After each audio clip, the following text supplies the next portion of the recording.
Hi guys, I am Shivangini. Welcome to my channel resolving need. तो अभी तक हमने एनारोबिक रेस्पिरेशन के बारे में पढ़ा, जिसको हम फर्मेंटेशन भी बोलते हैं। अब हम बात करेंगे एरोबिक रेस्पिरेशन की। एरोबिक रेस्पिरेशन में क्या होगा कि जो पायरुविक एसिड है उसका कंप्लीट ऑक्सीडेशन हो जाएगा। अब एरोबिक रेस्पिरेशन नाम से ही पता चल रहा है कि इसमें क्या लगेगी, इट रिक्वायर्स ऑक्सीजन। अब जो हमने ग्लाइकोलाइसिस पढ़ा वो कहाँ होता है, साइटोसोल में होता है, यानी साइटोप्लाज्म में होता है। अब ये कहाँ होगा, टेक्स प्लेस इन माइटोकॉन्ड्रिया। अब आगे का जो भी प्रोसेस होगा वो सारा माइटोकॉन्ड्रिया में होगा। हमने बात की थी कि एरोबिक रेस्पिरेशन में बहुत ज्यादा एनर्जी निकलती है, एक लार्ज अमाउंट ऑफ एनर्जी मिलता है हमें, जो 36, 38 एटीपी मिलते हैं। और माइटोकॉन्ड्रिया को बोलते हैं पावर हाउस ऑफ सेल। वो इसीलिए बोलते हैं क्योंकि माइटोकॉन्ड्रिया में ही वो एनर्जी बनती है। अब एरोबिक रेस्पिरेशन के आगे दो स्टेप है फर्दर, एक होता है टीसीए और एक ईटीएस, ट्राई कार्बोक्सिलिक एसिड। ये क्या होती है, मैट्रिक्स ऑफ माइटोकॉन्ड्रिया। इसमें क्या होता है कि पायरुविक एसिड का कंप्लीट ऑक्सीडेशन होगा, जिसमें स्टेप वाइज एक एक हाइड्रोजन हटेगा और एंड में हमारे पास क्या रह जाएंगे, 3 मॉलिक्यूल ऑफ CO2। और फिर आएगा ईटीएस यानी इलेक्ट्रॉन ट्रांसपोर्ट सिस्टम। ये कहाँ होगा, इनर मेम्ब्रेन ऑफ माइटोकॉन्ड्रिया में। इसमें क्या होगा, जो हाइड्रोजन रिमूव हो उसके साथ साथ इलेक्ट्रॉन भी यहाँ से निकलेंगे, तो वो इलेक्ट्रॉन आगे पास होते होते ऑक्सीजन के पास जाएंगे और साथ ही साथ एटीपी बनती रहेगी। तो ये सारा ओवरव्यू है। अब हम पायरुविक एसिड का हमें करना है ऑक्सीडेशन। तो जो पायरुविक एसिड होता है वो सीधा टीसीए में एंटर नहीं करता। वो क्या होता है, पहले वो जाएगा माइटोकॉन्ड्रिया के मैट्रिक्स में, वहां पे ये रिएक्शन होगी, इसको बोलते हैं लिंक रिएक्शन। ये लिंक रिएक्शन है। इसमें क्या होगा, पायरुविक एसिड में और एसिटिल कोएंजाइम, फिर Na+, ये तीनों जुड़ेंगे और यहाँ पे एंजाइम आएगा पायरुवेट डिहाइड्रोजिनेज।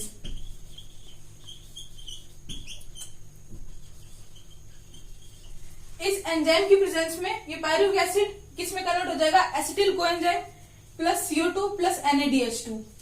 अब पायरुविक एसिड हमें पता है 3 कार्बन का मॉलिक्यूल है और साथ में CO2 निकल रही है यहाँ पे, तो ये टूट रहा है। तो एसिटिल कोएंजाइम 2 कार्बन का मॉलिक्यूल बनेगा और एक कार्बन डाइऑक्साइड यहाँ पे रिलीज हो जाएगी और साथ में NaDH2 बनेगा। अब एक पायरुविक एसिड से एक NaDH2 बन रहा है और हमारे पास पायरुविक एसिड कितने हैं, 2। तो 2 पायरुविक एसिड से 2 NaDH2 बनेंगे, यहाँ पे 2 CO2 निकलेंगे और 2 एसिटिल कोएंजाइम बनेंगे। तो सारा जितना भी प्रोसेस है वो डबल हो जाएगा, यानी जब एक बार ग्लाइकोलाइसिस होगा तो उसके बाद में 2 बार ये लिंक रिएक्शन होगी। तो अभी तक हमारे पास क्या है, ग्लाइकोलाइसिस से मिला हुआ 2 ATP, 2 NaDH2। ये किससे मिला हमें, ग्लाइकोलाइसिस से। इसके साथ में और हमारे पास क्या हो गया, लिंक रिएक्शन से मिला हुआ 2 NaDH2।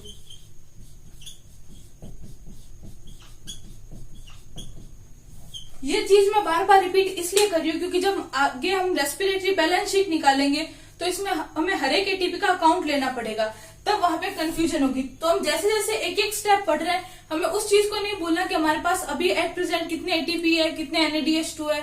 अब जैसे आगे टीसीए में FADH2 आएगा तो हमें उन सबको साथ ही साथ याद करते रहना। तो टीसीए यानी ट्राई कार्बोक्सिलिक एसिड साइकिल, या जिसको हम क्रैब साइकिल भी बोलते हैं क्योंकि इसको हैंस क्रैब ने फर्स्ट डिस्कवर करा था, या सिट्रिक एसिड साइकिल भी बोलते हैं। तो इसमें क्या होता है, जो हमने लिंक रिएक्शन में देखा कि पायरुविक एसिड सीधा एंटर नहीं करता टीसीए में, पहले कन्वर्ट होता है एसिटिल को एंजाइम में। तो एसिटिल को बना यहाँ पे, ये 2 कार्बन का है, लेकिन ये किसके साथ मिलेगा, ऑक्सैलो एसिटिक एसिड। अब ये जो OAA है, ये क्या है, फर्स्ट मेंबर है। टीसीए का फर्स्ट मेंबर कौन है, ऑक्सैलो एसिटिक एसिड। और ये कितने कार्बन का है, 4 कार्बन का। तो 4 कार्बन का ऑक्सैलो एसिटिक एसिड और 2 कार्बन का एसिटिल कोएंजाइम, ये मिलके कोए को बाहर रिलीज कर देंगे और बनाएंगे सिट्रिक एसिड। सिट्रिक एसिड कितना हो गया, 4 और 2 6 कार्बन का सिट्रिक एसिड हो गया। अब इस स्टेप, ये जो पूरी साइकिल है जो एनसीईआरटी में दे रखी है, ये एक्चुअली इतनी नहीं है, इसमें बहुत सारे स्टेप है, लेकिन जो डायग्राम है उसमें सारे स्टेप काट रखे हैं। जो मेन बातें हैं कि कहाँ क्या रिलीज हो रहा है, कहाँ क्या बन रहा है, सिर्फ वही हमें बताया हुआ है, तो हमें वही ध्यान में रखना है, बाकी रखने से कोई मतलब नहीं है। तो 6 कार्बन का सिट्रिक एसिड। अब यहाँ पे क्या होगा, एक कार्बन डाइऑक्साइड निकल जाएगा। यहाँ पे 3-4 स्टेप के बाद में, जैसे सिट्रिक एसिड से पहले आइसोसिट्रेज बनेगा, फिर 2 स्टेप और होंगे, उसके बाद अल्फा कीटोग्लूटारिक एसिड बनेगा। तो उतना हमें क्यों याद करना है, हमें सिर्फ इतना याद करना है कि यहाँ पे एक कार्बन डाइऑक्साइड निकल जाएगा। तो 6 कार्बन थे, एक कार्बन निकल गया, तो आगे क्या बनेगा, 5 कार्बन का प्रोडक्ट बन गया। अब यहाँ पे क्या होगा, एक NaDH2 भी बन गया, ठीक है। फिर अल्फा कीटोग्लूटारिक एसिड से यहां से फिर एक और कार्बन डाइऑक्साइड निकलेगा और एक NaDH2 बनेगा। यहाँ पे एक GTP बन रहा है, GDP से GTP बन रहा है। अब GTP क्या है, ATP क्या होता है, एडिनोसिन ट्राइफॉस्फेट, वैसे ही GTP क्या है, ग्वानोसिन ट्राइफॉस्फेट। यहाँ पे GTP लिखा हुआ है, लेकिन जब हम एनर्जी अकाउंट देखेंगे तो हम एक मॉलिक्यूल GTP को एक मॉलिक्यूल ATP के इक्विवेलेंट लेंगे। तो यहाँ पे GTP बन गया और आगे प्रोडक्ट क्या बना, सक्सिनिक एसिड। तो 5 कार्बन का रिएक्टेंट था, एक कार्बन निकल गया, तो 4 कार्बन का प्रोडक्ट बन गया सक्सिनिक एसिड। अब यहाँ पे सक्सिनिक एसिड से जब मैलिक एसिड बनेगा, यहाँ पे भी एक चेन ऑफ रिएक्शंस है, लेकिन उनमें मेन क्या है कि एक FADH2 का मॉलिक्यूल भी बन रहा है। और मैलिक एसिड से जब ऑक्सैलोएसिटिक एसिड बनेगा तब एक और NaDH2 बन रहा है, यानी टोटल हमारे पास बन रहा है 3 NaDH2। अब ये कहाँ बन रहा है, एक बन रहा है 4th स्टेप में, दूसरा 6th स्टेप में और तीसरा बन रहा है लास्ट स्टेप में। तो हमारे पास एक TCA की साइकिल में 3 NaDH2 बन रहे हैं, एक GTP बन रहा है, या फिर हम उसको ATP भी बोल सकते हैं, और एक FADH2 बन रहा है। एक्चुअली अब ये एक TCA की बात हो रही है। जब हमने लिंक रिएक्शन पढ़ी थी तो हमने क्या बोला था कि एक पायरुविक एसिड से एक एसिटिल कोएंजाइम बनता है, पर पायरुविक एसिड कितने हैं, 2 है, तो 2 एसिटिल कोएंजाइम बनेंगे। तो इन 2 एसिटिल कोए को डाइजेस्ट करने के लिए यहाँ पे सारी चीजें जो सब हमने अभी देखा है वो सब डबल हो जाएगा। यानी यहाँ पे हमने बात की 3 NaDH2 बन रहे हैं, लेकिन जब असल में दोनों पायरुविक एसिड का डाइजेशन होगा तो 6 बनेंगे, 6 NaDH2। सिर्फ TCA की बात कर रही हूँ, लिंक रिएक्शन अलग है। तो 6 NaDH2 बन गए हमारे पास, 2 FADH2 और 2 ATP। तो अब TCA की और लिंक रिएक्शन को हम दोनों को साथ में समराइज करते हैं। तो इस एक रिएक्शन में हमने लिंक रिएक्शन और TCA दोनों की समरी लिख दी। कैसे, pyruvic acid plus 4 NAD plus 2 water molecule, एक FAD प्लस, एक ADP और एक इनऑर्गेनिक फॉस्फेट।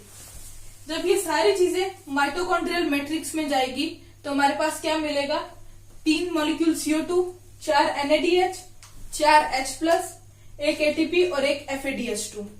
ये सब है एक पायरुविक एसिड के लिए। तो पायरुविक एसिड है 2, तो सारी चीजें क्या हो जाएगी, डबल हो जाएगी। ग्लाइकोलाइसिस का हमारे पास क्या था, यानी हम बोल सकते हैं साइटोप्लाज्म में हमारे पास क्या है, 2 ATP और 2 NADH प्लस H प्लस, ये हमारे पास है साइटोप्लाज्म में। अब माइटोकॉन्ड्रिया की मैट्रिक्स में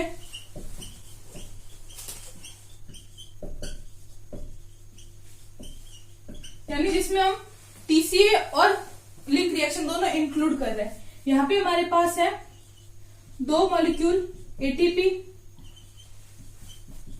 2 FADH2 और 8 NADH प्लस H प्लस। तो हमने जो बात की थी कि 36, 38 ATP वो हमें इन्हीं सबसे मिलेंगे। अब इसके आगे एक प्रोसेस और बचेगा ETS, उसमें कोई एनर्जी सिंथेसिस नहीं होगा। उसमें सिर्फ क्या होगा, ये जो ATP है वो तो एज इट इज रह जाएंगे, लेकिन जो FADH2 और NADH2 है ये कन्वर्ट होंगे ATP में। तो जो एनर्जी हमें नेट जो प्रोसेस था जिसमें एनर्जी यील्ड होनी थी वो यहाँ तक एनर्जी बन गई। अब एनर्जी बनेगी नहीं, बस एनर्जी कन्वर्ट होगी in the form of ATP। बात करेंगे ETS की, यानी इलेक्ट्रॉन ट्रांसपोर्ट सिस्टम की।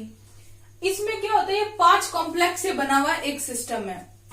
कॉम्प्लेक्स फर्स्ट, फिर आता है सीधा कॉम्प्लेक्स थर्ड। कॉम्प्लेक्स फर्स्ट का नाम होता है NADH डिहाइड्रोजिनेज या आयरन सल्फर कॉम्प्लेक्स भी इसको बोलते हैं। इसके बाद सीधा आता है cytochrome BC1 complex, second complex अभी बाद में देखेंगे इसको, पहले हम देखते सेकंड कॉम्प्लेक्स आता है थर्ड के बाद में। फिर आता है फोर्थ कॉम्प्लेक्स जिसको साइटोक्रोम सी ऑक्सीडेज कॉम्प्लेक्स भी बोलते हैं। फिर फिफ्थ कॉम्प्लेक्स जिसको एटीपी सिंथेटेज कॉम्प्लेक्स बोलते हैं। अब इसमें सेकंड तो थर्ड से पहले आना चाहिए था, बाद में क्यों? क्योंकि ये जो सिस्टम में जिसमें रखा हुआ है लेवल पे, ये एनर्जी ऐसे डिक्रीज हो रही है। जब इलेक्ट्रॉन केमिकल ग्रेडियंट पे इसको रखते हैं तो ये जो एनर्जी यहाँ पे डिक्रीज होती है उसके हिसाब से इनको सेट करा हुआ है। तो फर्स्ट कॉम्प्लेक्स में क्या होगा, NADH2 टूटेगा NAD प्लस में और 2 इलेक्ट्रॉन आएंगे फर्स्ट कॉम्प्लेक्स में और 2 प्रोटॉन यहाँ पे रिलीज हो जाएंगे। जो ये 2 H प्लस निकले ये दोनों यहाँ पे रिलीज हो जाएंगे। अब इसकी पोजीशन क्या है, ये पांचों कॉम्प्लेक्स पड़े इनर माइटोकॉन्ड्रियल मेम्ब्रेन में। ये है अंदर की मैट्रिक्स और ये 2 मेम्ब्रेन के बीच का इंटरमेम्ब्रेनल स्पेस। तो मैट्रिक्स में था NADH2, हमने TCA में देखा था, TCA या लिंक रिएक्शन में जो NADH2 था ये यहाँ पे आया, टूट के NAD प्लस बना। अब ये NAD प्लस वापस जाएगा TCA में और वहां से इलेक्ट्रॉन लेके देगा कॉम्प्लेक्स फर्स्ट को। अब इस कॉम्प्लेक्स फर्स्ट में 2 इलेक्ट्रॉन गए और 2 प्रोटॉन बाहर की तरफ यानी इंटरमेम्ब्रेनल स्पेस में पंप कर दिए। ये 2 इलेक्ट्रॉन FMN के पास जाएंगे, फिर आयरन सल्फर कॉम्प्लेक्स से होते हुए ये जाएंगे UQ। अब UQ क्या है, यूबिक्विनोन, ये कंपाउंड है। अब ये 2 इलेक्ट्रॉन पहले लेगा नहीं क्योंकि ये चार्जलेस है। अब चूंकि इस पे कोई चार्ज नहीं है तो ये 2 इलेक्ट्रॉन लेके अपने ऊपर चार्ज क्यों बनाएगा, तो ये क्या करेगा, यहाँ से 2 प्रोटॉन भी लेके UQH2 बना लेगा, यानी ये रिड्यूस हो जाएगा, यूबिक्विनॉल बना लेगा। पहले ये कीटोन कंपाउंड है, वहां से ये अल्कोहल बन जाएगा, तो ये रिड्यूस हो जाएगा पार्शियली, तो UQH2 बना। अब ये आएगा कॉम्प्लेक्स थर्ड के पास में। यहाँ पे इसको डिलीवर तो करने थे सिर्फ इलेक्ट्रॉन, लेकिन अगर ये सिर्फ इलेक्ट्रॉन देता तो इसके पास प्रोटॉन रह जाते।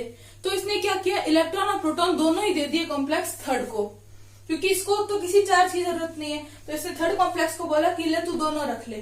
अब जो थर्ड कॉम्प्लेक्स है इसको चाहिए सिर्फ इलेक्ट्रॉन, इसको प्रोटॉन की कोई जरूरत नहीं है। तो इसके लिए प्रोटॉन वेस्ट है, ये प्रोटॉन को बाहर फेंक देगा। तो 2 प्रोटॉन फेंके कॉम्प्लेक्स फर्स्ट ने, 2 प्रोटॉन फेंके कॉम्प्लेक्स थर्ड ने।